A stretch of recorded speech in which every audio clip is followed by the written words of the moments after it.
Just keeping on, another exhausting week. But don't worry, since everything will drastically change. All of this is going to change in 2025, I'm telling you that. Our 8-to-5 jobs don't have to control us anymore. We will most likely have the flexibility to come and go as needed for small part-time work or just a little extra income because cryptocurrency was supposed to make us all extremely wealthy. At this point, nothing matters to me about what you hold since everything is going to pump. All of this will go parabolic. Only roughly $2.3 trillion or $2.4 trillion are at this point. Without a doubt, this market is worth $4 to $7 trillion, with a potential parabolic blow-up peak of $7 to $10 trillion. And yet, the institution of money hasn't even touched this area. We are here. This is going to be amazing, I promise. It's going to be amazing. However, there is one thing you must remember to do and one thing you must make sure you do: take profits. I'm approached by so many people who say, "Rip, I'm not going to take profits, man. All I'm going to do is sit here. I'm going to hold off till the following bull run." Avoid doing it. That's what I did. Don't make the same error I did. Here to instruct you is me. My purpose is to enlighten you. Be not like that person. Avoid being the person who watches this thing go up and down 5 or 10 times before giving up and watching it come back down because you're telling yourself you're not ready to cash out or because you think XRP will go up to $500 or $100 and you're just waiting to see. Take your damn earnings, people. That's how easy it is. I endured 2 bull runs. I have never made even a tiny profit. I'm always kicking myself in the ass for it, but this time I'm accepting it. I'm giving everything away. When there's a correction and a subsequent decline, that's when I take profits. At that point in the cycle, we should be able to identify the bottoms in 8 to 12 months. I'll give it another go. I'm going to be able to do some lovely things with the money I took out of the silent, even if I'll have freaking 5, 10, even 15x on my baggage. Take your fucking profits. That's how easy it is. Let's get started with this video, people.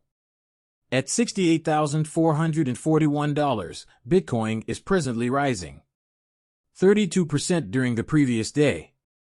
At 2,653, Ethereum is in first place.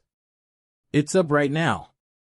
With the overall market capitalization of cryptocurrencies at $2 trillion, $368 billion, XRP is a mean lean 54 cents, potentially even touching 53 cents.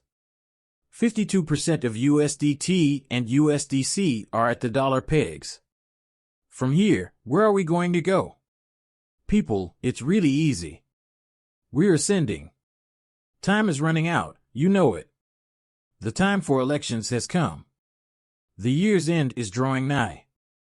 Approximately 180 days remain before the event, or 183, 6, 3, 6, 9.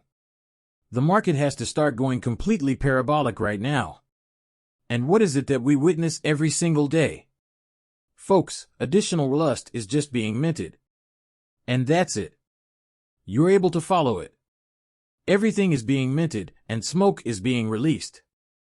Additionally, he discusses how the United States protection of the dollar reserve currency against dollarization will be provided by stablecoins. Because USD is used as the unit of account for 99% of stable cryptocurrencies, the dollar continues to have sway over the digital economy. Ripple has a very distinct and unique purpose for entering the stable. Why is this the case? Although we don't currently know the definitive response, we will find out. However, I predict that many of these banks, central banks, and other organizations from throughout the globe would object to using XRP, a digital currency that is not under their control.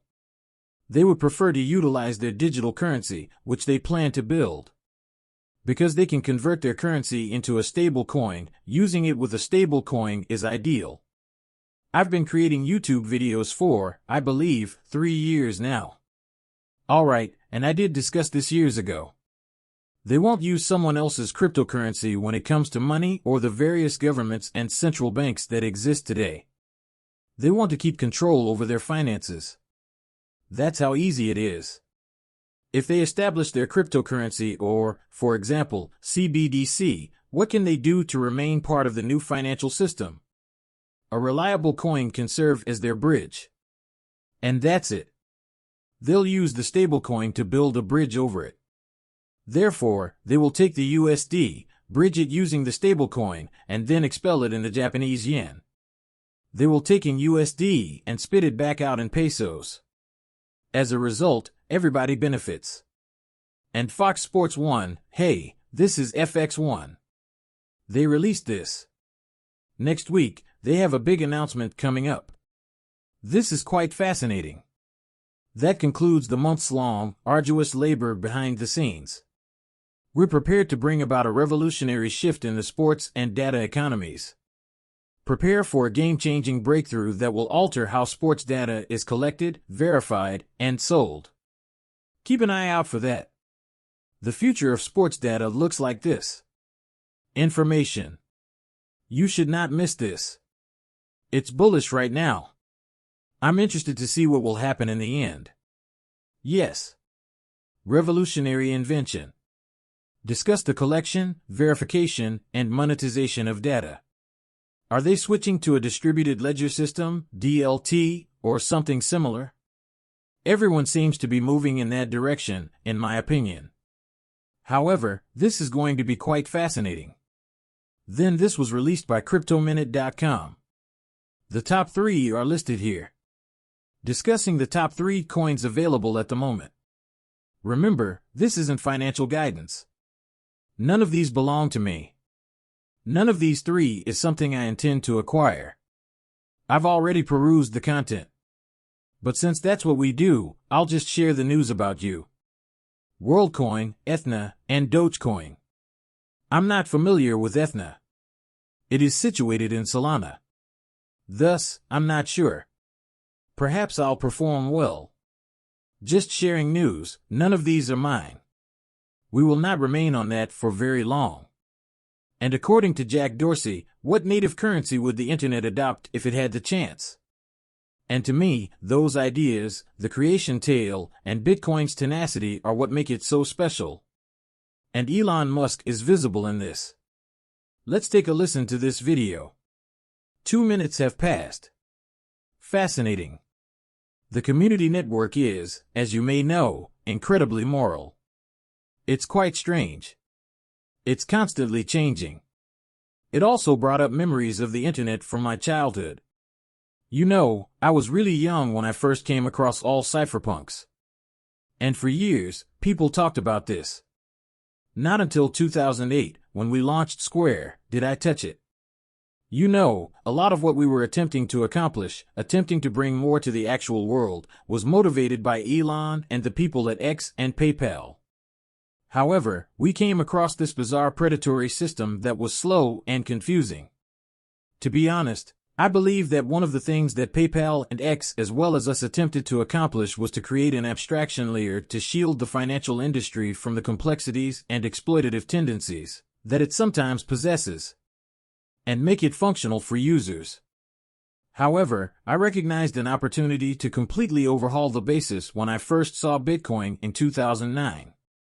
Furthermore, Elon discussed how the credit card networks and ACH were developed with rather distinct goals and timelines for everything he said. Amazingly, they have grown and survived, yet they are utterly irrelevant in the modern world. Furthermore, they are undoubtedly irrelevant for the future, especially in light of the global context and nations like Nigeria, Ghana, and India, as well as their connections to the US, Canada, and Europe. What really truly motivates me to think and feel this way about it is this: if the internet ever had the opportunity to have its own money, what would it be?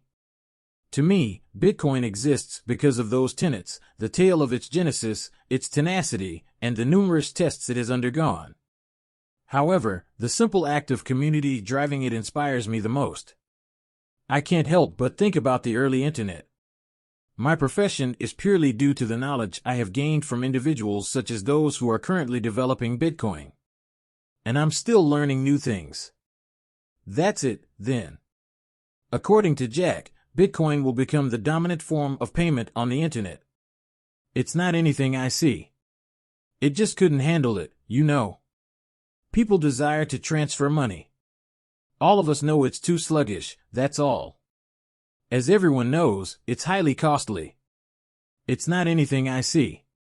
You know, when Bitcoin initially launched, Satoshi's original intentions were very different. It presently serves as a value store. Satoshi didn't think that. Satoshi believed that Bitcoin would eventually replace all other forms of money.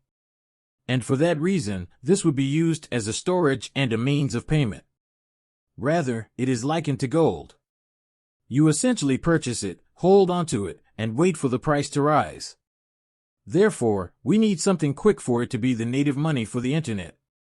We're looking at things like XRP, XLM, VLO, and even stablecoin, something that holds its value. No, Bitcoin won't be used. I apologize. That's the way things are. Charles Hoskins followed. He predicts that Cardano will reverse Bitcoin in a few decades and that our infrastructure will power most of the world's governments. This cannot be made up. We've gone from nothing to an 11-figure network with millions of users, the world's largest research group, and the youthful enthusiasm of Cardano in just 7 years since its start. And we'll surpass Ethereum in size in 10 more years. And we'll be bigger than Bitcoin in 10 more years. Most governments throughout the world will be running on our infrastructure in 10 more years. Since they have faith in it. That's what you get when you think in decades. Look, this is great for Hoskins. I possess some ADA. In the unlikely event that ADA switches Bitcoin, I wouldn't be upset.